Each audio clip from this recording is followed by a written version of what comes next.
Assalamualaikum warahmatullahi wabarakatuh. Selamat berjumpa kembali para pemirsa yang ada dimanapun berada. Pada kesempatan ini, seperti biasa, saya mengajak para pemirsa untuk menonton sajian dari channel kami Maulana Erickson. Saya akan menyajikan sebuah video yaitu tentang Gus Miftah bersama Ivan Gunawan, artis kondang terkenal. Seperti apa videonya, kita tonton bersama-sama. Saya adalah tipe orang yang sebenarnya tidak pernah memperlihatkan di saat saya beribadah kepada Allah Subhanahu wa taala. Karena buat saya, hubungan saya dengan Gusti Allah itu hanya saya dan Allah yang tahu.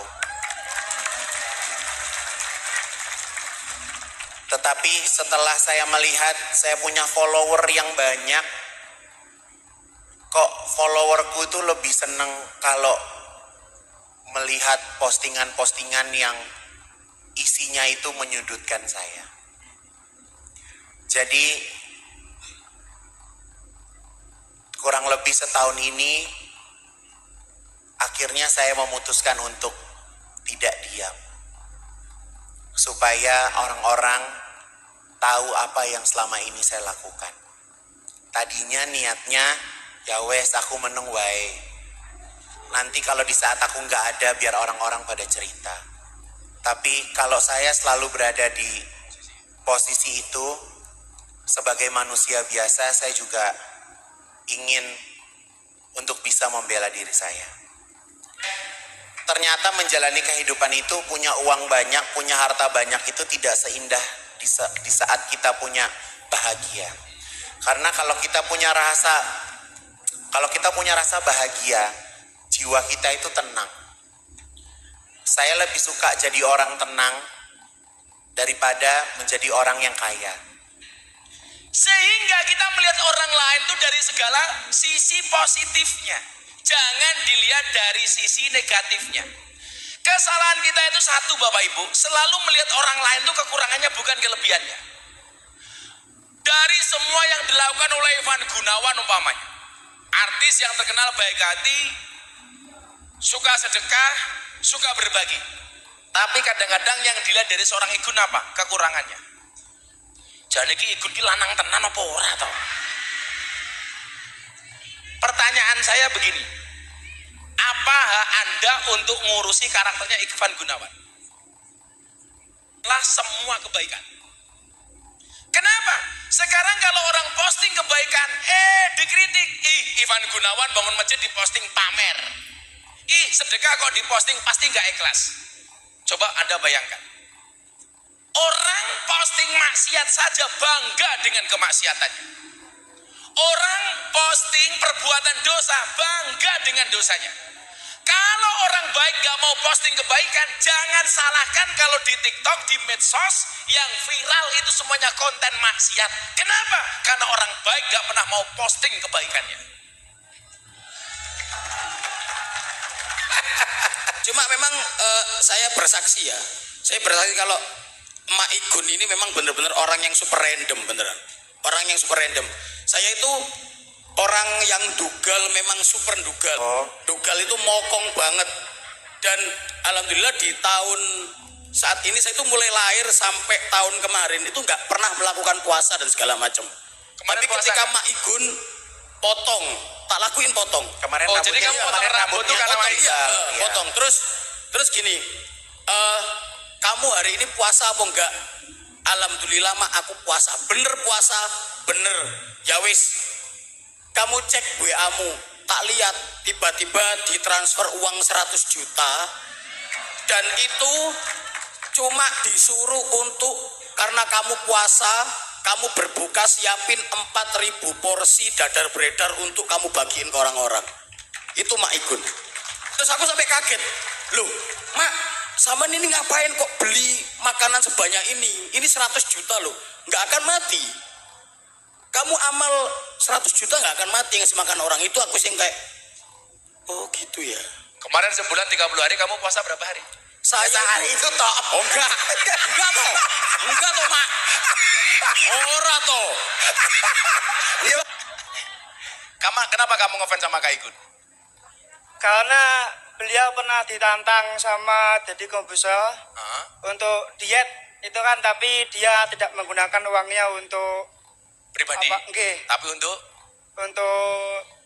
untuk sedekah atau pembangunan masjid. tepuk tangan tuh Kak Igun. Saya itu gurunya Deddy Corbuzier. Sing Islam ke Deddy Corbuzier. Ora tahu diwenehi duit gitu loh. Malah Kak Igun diwenehi duit.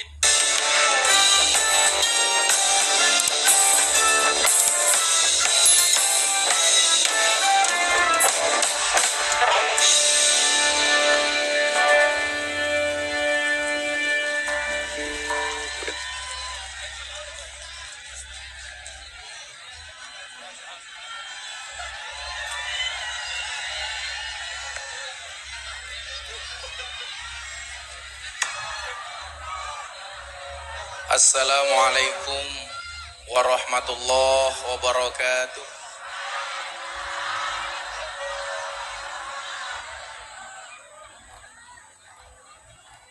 Alhamdulillahi rabbil alamin. Alhamdulillahil qail.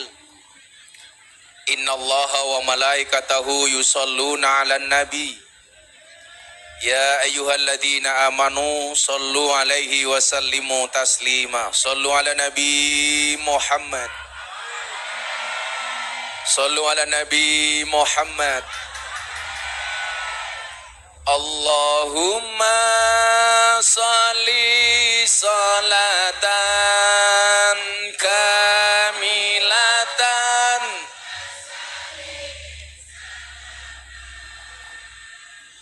taman ala sayyidina Muhammadi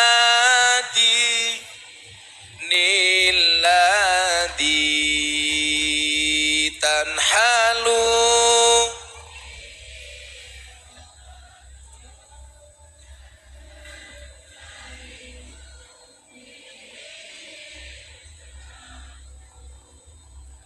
wa tuqadha bil hawaiju wa tunalu birraghaibu wa husnul khawatimi wa yustasqal ghamamu biwajhil karim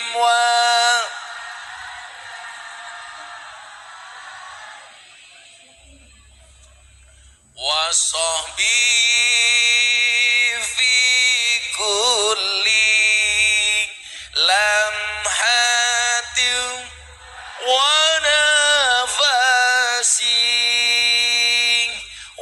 nafasin biadatin kulli malumillah. Sallu ala nabi Muhammad.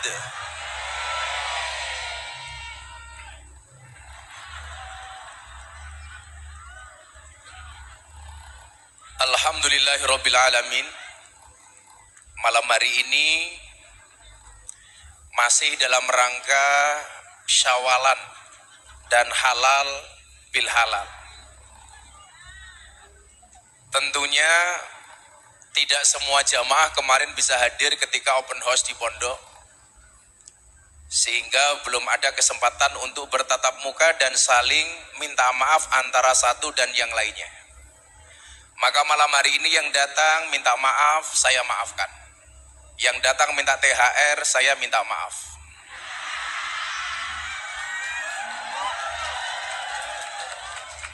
Saya memahami dan sangat menyadari bahwa orang yang paling banyak salahnya adalah orang yang paling banyak ngomongnya.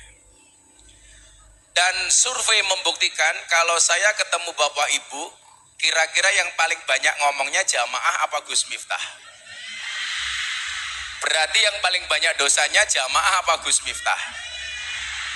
Jamaah apa abah? Terima kasih. Orang kayak saya ini banyak dosanya karena banyak ngomongnya. Jamaah itu banyak dosanya karena sering ngerasani dan batin.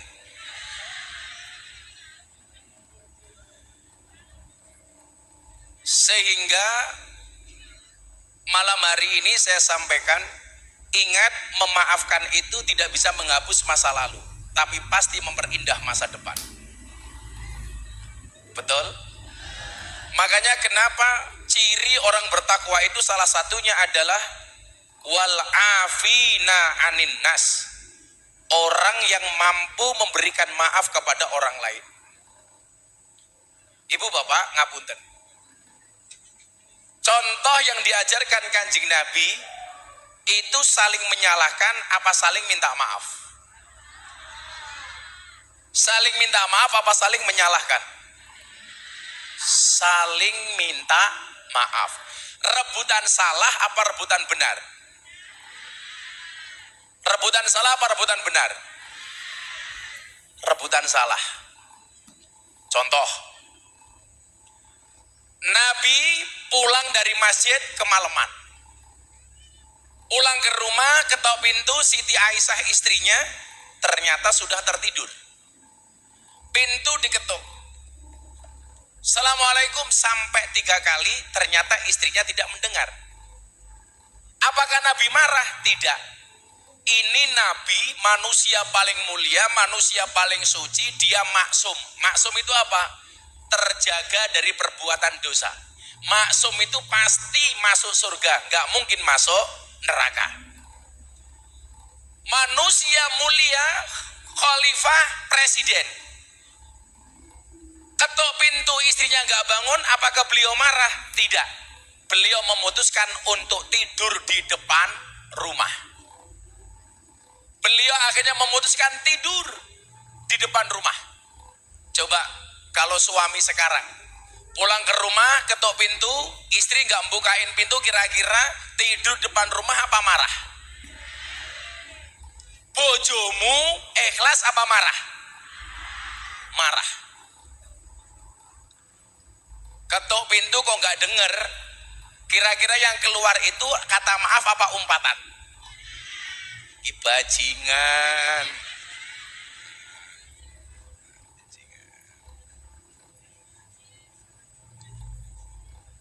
Bu,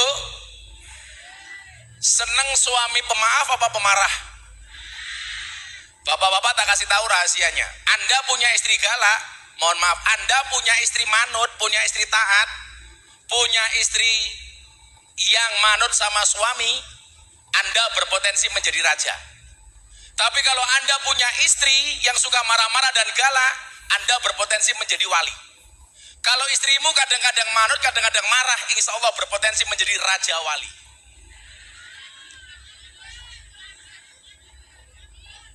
Makanya kalau bunda ini gak pernah marah, malah saya bingung. Jangan-jangan saya hanya menjadi raja. Tapi kalau kadang-kadang bunda marah, kadang-kadang manut, saya seneng, berarti saya menjadi raja wali. Kalau King Abdi ini insya Allah raja singa.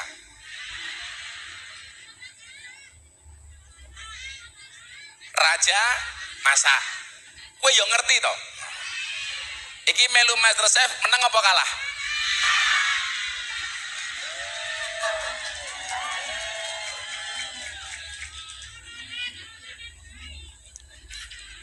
Kata Igun, untung yang digarapi King Abdi bukan saya. Santai saja, tunggu gilirannya. Nah, ibu bapak, begitu pagi hari Siti Aisyah bangun, buka pintu, kaget. Kenapa ada manusia mulia yang tertidur di depan rumah? Apa yang dilakukan Siti Aisyah? Beliau menangis. Pegang kakinya Nabi sambil minta maaf. Ternyata membangunkan suami itu ada caranya, Bu. Caranya bagaimana? Kalau suaminya subuh belum bangun, pegang jempolnya, dilus-lus. Mas, tangi mas. Pegang jempol kaki, belum bangun, pegang lebih atasnya, kakinya. Mas, bangun. Pegang kaki bawah belum bangun, pegang dengkulnya. Pegang dengkul belum bangun, pegang atasnya, pahanya. Mas bangun. Dipegang pahanya belum bangun, pegang lagi atasnya. Otakmu ki mikir apa? Pegang perutnya. Malah ibu-ibu bengok-bengok, buka. Kamu kenapa penasaran sama King Abdi?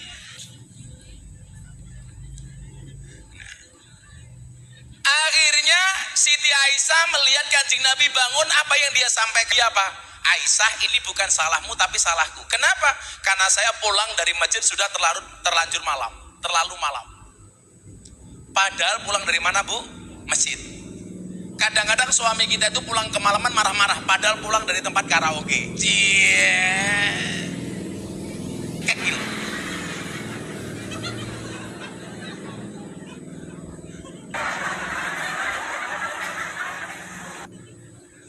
Maka malam hari ini saya minta maaf.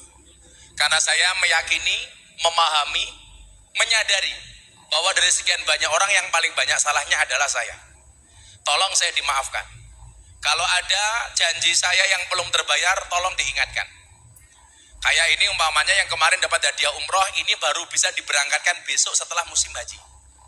Jadi sebelum ulang tahun berikutnya. Dan tadi Kak Igun menyampaikan ke Abah, insya Allah besok ulang tahun Kak Igun mau datang lagi. Kok kamu pesen kendang sama Ivan Gunawan, saya mau tanya. Kalau alasannya bagus tak kasih uang. Siapa yang seneng sama Kak Igun ngacung? Alasannya apa? Enggak, saya mau nunjuk salah satu, kalau alasannya bagus tak kasih uang. Semuanya yang seneng sama Kak Igun angkat tangan. Yang wajahnya paling kasihan siapa ini?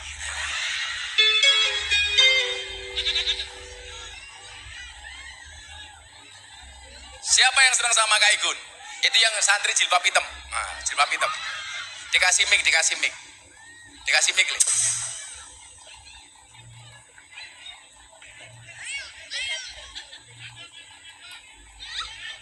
Ya, menurut saya Kak Nama kamu Ivan siapa? Gunawan. Assalamualaikum warahmatullahi wabarakatuh. Waalaikumsalam. Nama saya Nur Alifatun Nikmah, Bah. Santri sini kamu? Nggih. Kamu dari mana? Saking Padang, Sumatera Barat. Dari Padang? Nggih. Sumatera Barat? Nggih, Bah. Kamu harus belajar sabar dari pelayan rumah makan Padang. Mereka sangat sabar, buktinya apa? Kak Igun masuk rumah makan Padang, dia tanya, Mbak punya otak? Sebentar ya Mas. Ya. Gak marah dia pada ditanya punya otak apa enggak. Kenapa kamu suka sama Kak Igun? Alasannya apa? Memotivasi, ya baik hati, saling membantu, dan menurut saya gemoy.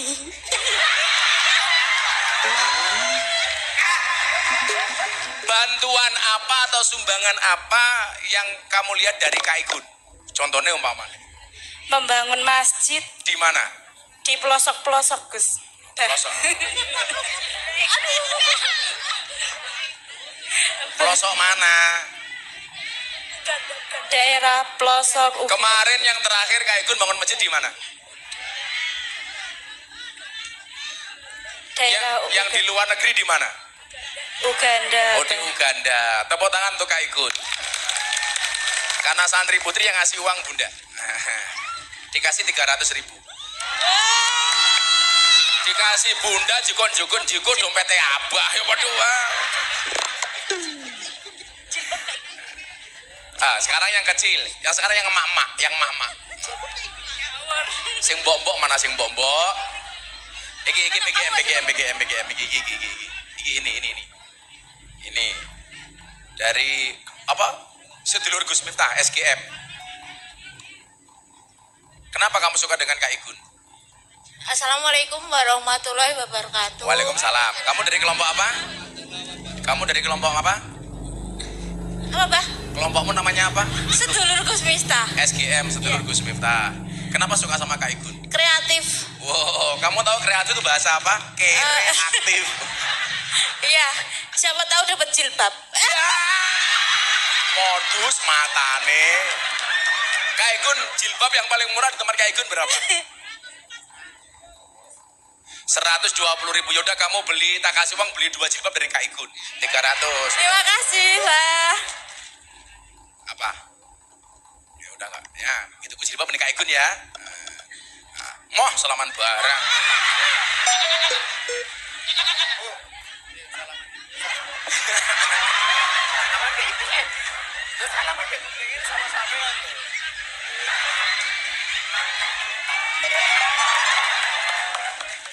Ya Allah.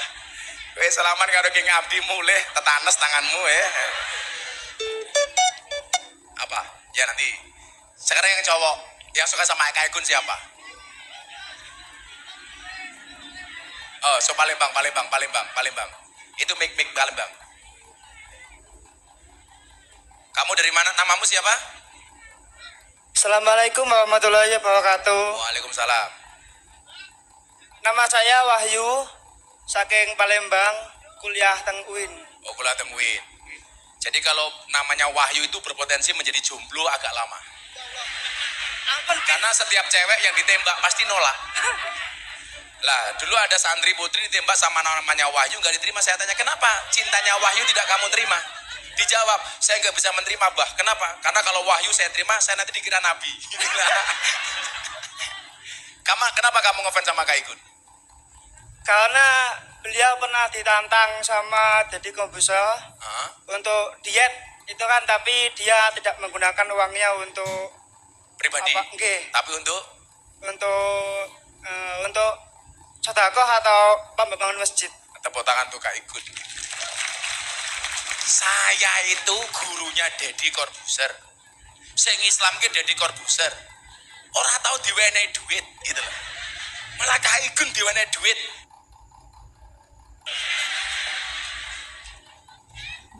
Ya udah kasih 300.000. Ya. Wis, anak-anak Palembang, wong gitu galuh. Orang Palembang tuh paling menakutkan. Kapal selam saja dimakan.